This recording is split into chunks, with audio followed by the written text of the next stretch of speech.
새해를 앞두고 대선 시계가 빠르게 돌아가고 있습니다. 정치부 노은지 기자와 함께 대선 전국의 중요한 관전 포인트 답을 한번 찾아보겠습니다. 네, 어서 오세요. 네, 어서 오십시오. 자, 먼저 조금 전에 관련 리포트가 있었습니다.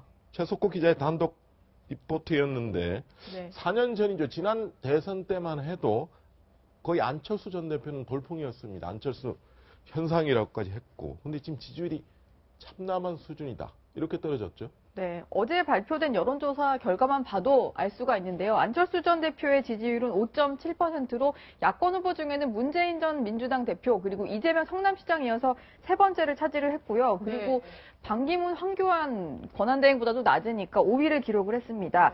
사실 탄핵 전공에서 가장 먼저 탄핵 이렇게 서명운동을 받으면서 거리로 나왔던 사람인데 촛불 집회 때는 존재감이 많이 드러나지 않으면서 대중의 눈에서 멀어졌고 그리고 최근에 뭐 원내대표 선거 과정에서도 당내에서 입지까지 좁아지면서 뭔가 이제 안철수 전 대표에 대한 정치적인 어떤 기대감은 떨어진 게 아닌가 이런 관측이 나옵니다. 네. 그런데 안철수 전 대표 입장에서는 굉장히 당에게 섭섭할 만도 한 게 위력 주자인 자신을 밀지 않고 오히려 국민의당을 보면 요즘엔 반기문 총장을 좀 염두한 듯한 내용을 보이고 있거든요. 네. 이건 왜 그런 건가요?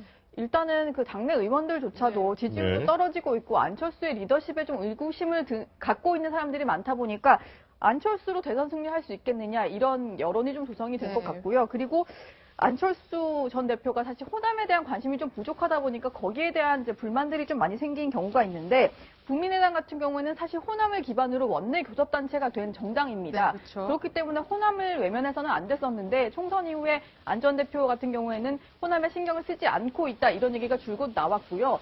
오히려 수도권 젊은 층에 집중을 해서 뭔가 표 확장성을 노렸다 이런 얘기가 나오는데 일단은 당내 의원들에게서는 뭔가 민심을 잃을 수밖에 없었습니다. 주승용 원내대표의 취임 일정에서도 그런 서운함이 그대로 묻어났는데요. 어떻게 얘기를 했는지 한번 들어보시죠. 호남을 부정할 것이 아니라 호남마저도 지지율이 떨어지고 있는 심각한 상황을 반성해야 합니다. 네, 그리고 거기다가 안 전 대표 같은 경우에는 새누리당에서 떨어져 나온 비박계 그리고 반기문 유엔 사무총장과도 약간 선을 긋고 있습니다. 여기에 대한 불만도 당내에서는 제기가 되고 있는데요. 일단 자력으로 대통령 배출이 어려우면 외부의 제3지대 연대 이런 거에서도 국민의당 같은 경우에는 관심이 많은 경우인데 비박계와 연대도 안 되고 반기문과 연대도 안 된다. 이렇게 안철수 전 대표는 선을 긋고 있습니다. 그렇기 때문에 뭔가 안철수와 같이 갈 수 있겠느냐 이런 의구심이 좀 드는 상황이죠. 네, 안철수 전 대표 속이 많이 타는 모양입니다. 오죽하면 자기 사람 챙기기에 이렇게까지 좀 적극적으로 나섰을까 상당히 의아해요. 네. 사실은 안 전 대표 같은 경우는 자기 사람이 없는, 자기 세가 없는 사람이다 이런 얘기가 많이 나왔었는데 아무래도 정치를 좀 하다 보니까 내 사람이 중요하다는 걸 깨달았다 이런 얘기들이 나오고 있습니다. 그래서 박선수, 김성식 이렇게 최측근들을 돕는 게 아니냐 얘기가 나오는데요. 사실은 이번에 그 채널의 취재 결과 확인이 된 거지만 경선보다는 단일화가 좋다는 이유로 주승용 의원에게 김성식 의원과 단일화를 요구했다.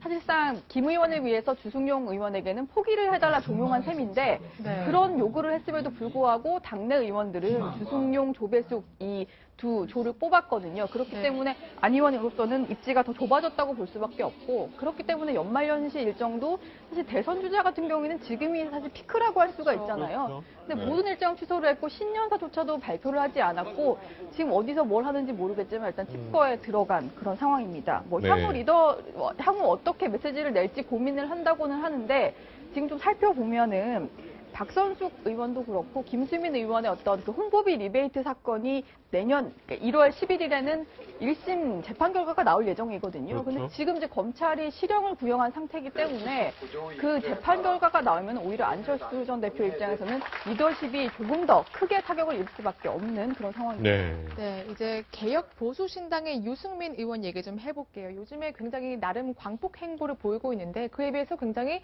흥행이 안 돼서 고민일 것 같거든요. 네. 사실은 이제 새누리당 그 여당을 출입한 기자들 사이에서도 유승민 의원이 왜 이렇게 여론 지지율이 낮을까 이런 의구심이 드는데 최근에는 황교안 권한대행보다 더 지지율이 낮다 이런 결과가 나오면서 좀 사실 스스로도 고민을 많이 하는 모양입니다. 유 의원 역시 이제 반 총장 귀국 이후 그리고 또 개혁보수신당이 저 안에 아예 없는 거죠. 사실 바깥에 있습니다. 1.7%를 기록을 해서 아예 이제 저 안에도 들어가지가 못했는데요. 유 의원 같은 경우에는 일단 1월 24일에 개혁 통합보수신당이 창당을 하게 되면 1월 말쯤에는 대선 출마 공식화하겠다 이런 계획입니다. 그리고 특히 또 이제 건전한 개혁적 보수의 길에 함께 하겠다. 그래서 신당에 들어와서 경선에 함께 참여하면 정말 대환영이라면서 일단 반기문 총장에 대해서 구애의 메시지는 보내고 있는데요. 하지만 유승민 의원의 속내를 들여다보면 반 총장의 들러리 설 생각은 절대 없는 거고 일단 반 총장까지 함께 합류를 해서 보수 진영의 경선에 흥행하고 그 안에서 후보가 배출되기를 바란다. 이런 입장입니다. 네, 앞으로 좀 행보를 더 지켜봐야 할 것 같습니다. 여기까지 듣겠습니다. 감사합니다.